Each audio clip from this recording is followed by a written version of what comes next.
Episode 9 की starting में हमें दिखता है कि डायलॉग जब घर से बाहर होता है तो वो एक अनजान लड़की का स्केच बना रहा होता है अपनी कॉपी पर, और वो उसका पीछा करने लगता है। वो अनजान लड़की उसे नोटिस कर लेती है, लेकिन फिर भी डायलॉग अपनी कॉपी पर उसका चेहरा बना रहा होता है। तभी वो लड़की किसी को हाय कर रही होती है और डायलॉग को लगता है कि वो लड़की उसे बुला रही है और डायलॉग उसकी तरफ बढ़ने लगता है।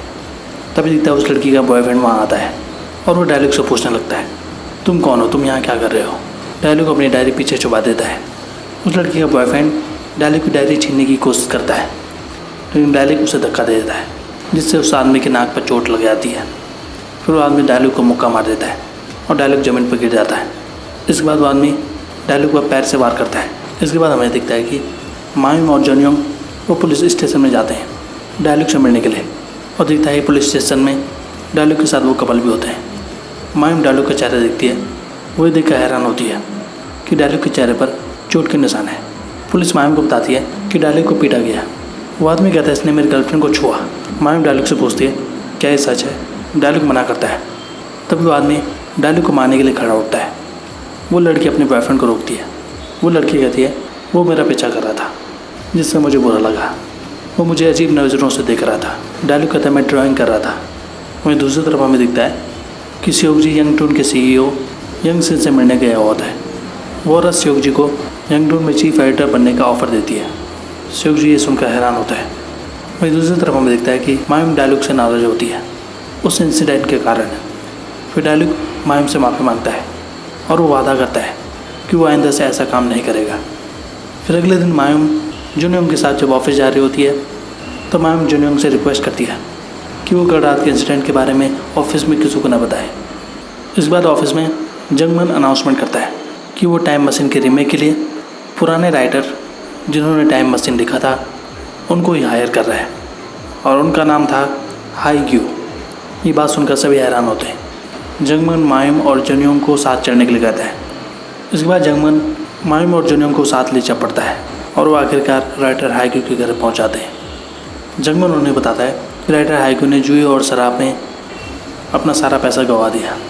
फिर जंगमन बाहर से आवाज़ लगाने लगता है। फिर तभी वहाँ स्कूल से हाईग्यू की बेटी आती है जिसका नाम यूना था। यूना उन्हें अंदर आने के लिए कहती है। फिर वो जब अंदर जाते हैं तब यूना उनसे कहती है मुझे काम पे जाना है, आपके पास 30 मिनट है उनसे बात करने के लिए। जंगमन उससे उसकी माँ के बारे में पूछने लगते हैं कि वो कहाँ है। यूना बताते हैं कि वो मर चुकी है। ये सुनकर वो सभी हैरान होते हैं। जंगमन हाईग्यू के रूम पे जाता है। वो अंदर जाकर देखता है कि हाईग्यू एक कागज़ पर ड्राइंग कर रहा होता है। हाईग्यू उन्हें देखता है। जंगमन हाईग्यू को अपने बारे में बताता है। जंगमन देता है कि हाईग्यू बहुत एल्कोहलिक हो चुका है और वो बहुत शराब पी रहे होते हैं। जंगमन उन्हें टाइम मशीन के बारे में बताता है कि वो रीमेक करना चाह रहा है इसका, इसके लिए वो हाईग्यू को जॉब ऑफर कर रहा था।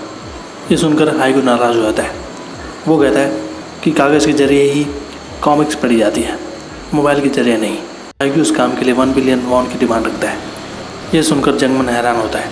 जंगमन उनसे कहता है हम आपको 1 बिलियन वॉन तो नहीं दे सकते, लेकिन जितना हो सके उतना हम आपकी अमाउंट को बढ़ाएंगे। ये सुनकर हाईग्यू शराब को जंगमन के चेहरे पर फेंकता है। ये देखकर मायूम और जॉनयोंग हैरान होते हैं। इसके बाद वो सभी घर से बाहर चले आते हैं। मायूम हाईग्यू की बेटी को अपना कार्ड देती है। फिर वो सभी वहाँ से चले आते हैं। इसके बाद जब वो गाड़ी पर जा रहे होते हैं तब जंगमन उन्हें बताता है कि हमें राइडर से इस तरह से ही डील करना पड़ता है। राइटर हमारे लिए सब कुछ है। वो जो कहते हैं वो हमें करना चाहिए, और वो मायूम को भी एडवाइस देते हैं कि उसे भी डायलॉग की अच्छी तरह से देख रेख करनी चाहिए। फिर रात को मायूम वो डायलॉग से मिलने के लिए उसके रूम पे जाती है, और वहाँ वो डायलॉग को बाहर खाना खाने के लिए चलने के लिए कहती है। इसके बाद मायूम और डायलॉग एक रेस्टोरेंट में जाकर खाना खाता है। वहीं अगले दिन हमें दिखता है कि रूही जॉनयोंग को बताता है कि उसका एपिसोड टॉप 5 पे चढ़ रहा है। ये सुनकर जॉनयोंग हैरान होता है और बहुत खुश होता है। इसके बाद लंच टाइम में जब मायूम अपने स्टाफ के साथ खाना खा रही होती है तभी उसे एक कॉल आता है, और वो खाने के बीच में खड़ी उठकर वहाँ से चले जाती है। मायूम वहाँ से एक शॉप पर जाती है और वो देखती वहाँ हंगामा हो रहा था। वहाँ पुलिस आ रही थी। वहाँ हाईग्यू की बेटी यूना भी होती है। पुलिस मायूम से पूछती है क्या आप यूना की गार्जियन हैं। मायूम कहती है हाँ, लेकिन क्या बात है। वहाँ मौजूद लड़का कहता है उस लड़की ने मेरा फ़ोन तोड़ दिया। तभी यूना कहती है वो मेरी चुपके से फ़ोटोज़ ले रहा था। वो लड़का इस चीज़ से इनकार कर देता है। यूना फ़ोन दिखाने के लिए कहती है। वो लड़का कहता है मैं इसे चालू नहीं कर सकता। मायूम उस लड़के से कहती है मैं तुम्हें इसका पैसा दूंगी, लेकिन तुम्हें ये फ़ोन मुझे देना होगा सबूत के तौर पर। ये सुनकर वो लड़का बहाने बनाने लगता है। इसके बाद मायूम यूना के साथ एक रेस्टोरेंट में जाती है और वो यूना को समझाती है अगर कुछ भी परेशानी हो तो मुझे तुरंत फ़ोन करना, मैं वहाँ तुरंत पहुँच जाऊँगी। वहीं दूसरी तरफ हमें दिखता है कि ओयून जब एक रेस्टोरेंट में बैठा होता है तब वो आसपास मौजूद लोगों की बातें सुनता है। लोग उसकी ख़राब परफॉर्मेंस के बारे में बात कर रहे होते हैं क्योंकि उसका वेबटून बहुत ही बेकार चल रहा था। ओयून को बहुत शर्मिंदगी महसूस होती है। इसके बाद रात को मायूम अपनी फैमिली के साथ अपने वेबटून के आने का इंतजार कर रही होती है जो डायलॉग ने बनाया था। वहीं दूसरी तरफ डायलॉग उसे अपलोड कर देता है। मायूम उस वेबटून को खोलती है जिसका नाम था द वेपन फिब। मायूम की बहन उस वेबटून को पढ़ने लगती है। वहीं दूसरी तरफ डायलॉग कमेंट का इंतजार कर रहा होता है। वेबटून को पढ़ने के बाद मायूम अपनी बहन से पूछती है कि तुम्हें ये कैसा लगा। उसकी बहन कहती है मुझे इसका दूसरा पार्ट दो। ये सुनकर मायूम बहुत खुश होती है। उसकी बहन कहती है बहुत ही लाजवाब है। वहीं दूसरी तरफ डायलॉग कमेंट पढ़ता है और कमेंट बहुत पॉजिटिव आए हुए होते हैं। लोगों को वो वेबटून बहुत पसंद आ रहा था। वहीं दूसरी तरफ डोंगी ये देखकर बहुत खुश होता है कि डायलॉग के वेबटून में बहुत पॉजिटिव कमेंट आ रहे हुए हैं। डोंगी अब अपना रेस्टोरेंट चला रहा था। वहीं दूसरी तरफ डायलॉग ये देखकर बहुत इमोशनल होता है और उसे मायूम का फ़ोन आता है। फ़ोन को उठाने के बाद वो मायूम को बहुत थैंक यू कहता है और वो रोने लगता है। मायूम भी इमोशनल होती है। वहीं अगले दिन ऑफिस में जंगमन मायूम को बता देता है कि उसका वेबटून बहुत अच्छा चल रहा था और सभी लोग मायूम के लिए तालियां बजाते हैं। वहीं श्योकजी उस बात के बारे में अभी सोच रहा होता है कि उसे जिंजर टून को छोड़कर यंग टून में जाना चाहिए या नहीं। फिर रात को श्योकजी जब घर आता है तब वो अपनी एक्स गर्लफ्रेंड के बारे में सोचने लगता है कि जब उसकी एक्स गर्लफ्रेंड ने उससे कहा था कि तुम कब तक जंगमन की छाया बनकर रहोगे, तुम्हें अपनी खुद की पहचान बनानी चाहिए। वहीं दूसरी तरफ जंगमन वो हाईगू के घर के बाहर वेट कर रहा होता है हाईगू के आने का। तभी वहाँ हाईगू की बेटी आई थी। वो जंगमन से कहती है आप यहाँ फिर से आ गए। जंगमन कहता है हमारा राइटर हमसे मिलने के लिए तैयार नहीं है। वो अंदर चलने के लिए कहती है। जंगमन उसे कुछ खाना देता है और कहता है ये तुम्हें अपने पिता को देना होगा। फिर जंगमन यूना को वो एक कॉन्ट्रैक्ट देता है वेबटून के रीमेक का और कहता है इसे अपने पिता को दे देना। फिर अगले दिन मायूम यूना से मिलने के लिए उसके काम की जगह पर जाती है और वो यूना को साथ चलने के लिए कहती है ताकि वो यूना को उसके पिता की बनाई हुई कॉमिक्स को बता सके। फिर मायूम यूना को अपने घर ले आती है और वो उसे अपने कैफ़े में बिठाती है। यूना देखती है कि वहाँ बहुत से लोग मौजूद हैं। मायूम यूना को कॉमिक्स पढ़ने के लिए कहती है जो उस कैफ़े में रखी हुई थी, लेकिन यूना अपने बैग से मैथ्स की बुक निकालती है।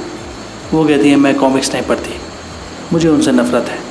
मायूम यूना को उसकी माँ की कही हुई बातों को सुनाती है। यूना कहती है आपको ये कैसे पता। मायूम कहती है तुम्हारे डैड ने अपनी कॉमिक्स में ये जिक्र किया था। ये सुनकर यूना हैरान हो गई थी। इसके बाद यूना वहाँ अपने पिता की बनाई हुई कॉमिक्स द टाइम मशीन को पढ़ने लगती है। मायूम यूना को उसके घर छोड़ देती है। फिर मायूम जब वहाँ से जा रही होती है तभी उसे यूना के डैड दिखाई देते हैं जो कि शराब लेकर आ रहे होते हैं। मायूम उन्हें समझाने की कोशिश करती है लेकिन यूना के डैड समझने को तैयार नहीं होते। उन्हें लग रहा था कि उनके पास कुछ नहीं बचा है, सिर्फ उनकी ड्राइंग ही उनके पास है। लेकिन मायूम उन्हें समझाती है कि आपकी आर्टवर्क आपकी बेटी ही है। फिर हाईगू जब अपने घर जाता है तब यूना अपने पिता को डांटने लगती है और वो समझाने लगती है कि आप इतने पॉपुलर हुआ करते थे लेकिन जुए की लत ने आपको बर्बाद कर दिया। फिर यूना के डैड को आखिर एहसास हो जाता है कि उसने बहुत बड़ी गलती कर दी है और वो अपने बेटे से माफ़ी मांगते हैं। फिर अगले दिन हाईगू वेबटून के ऑफिस में जाता है। वहाँ के स्टाफ उन्हें देखकर झुककर धन्यवाद करते हैं। जंगमन हाईगू को देखकर बहुत खुश होता है। फिर ऑफिस में हाईगू वेबटून के कॉन्ट्रैक्ट पर अपनी मोहर लगा देता है कि वो फाइनली काम करने के लिए राजी हो चुका है। जंगमन ये देखकर बहुत खुश होता है। फिर बाहर तक जंगमन हाईगू को छोड़ने के लिए आता है और हाईगू टैक्सी में चला आता है और वो टैक्सी में रोने लगता है क्योंकि उसे अपनी गलती का पछतावा हो चुका था। वहीं अगले दिन ऑफिस में यंग भाई वो जंगमन को बता देता है कि यंग टून ने सी फाइटर बनने का मौका श्योकजी को दिया है।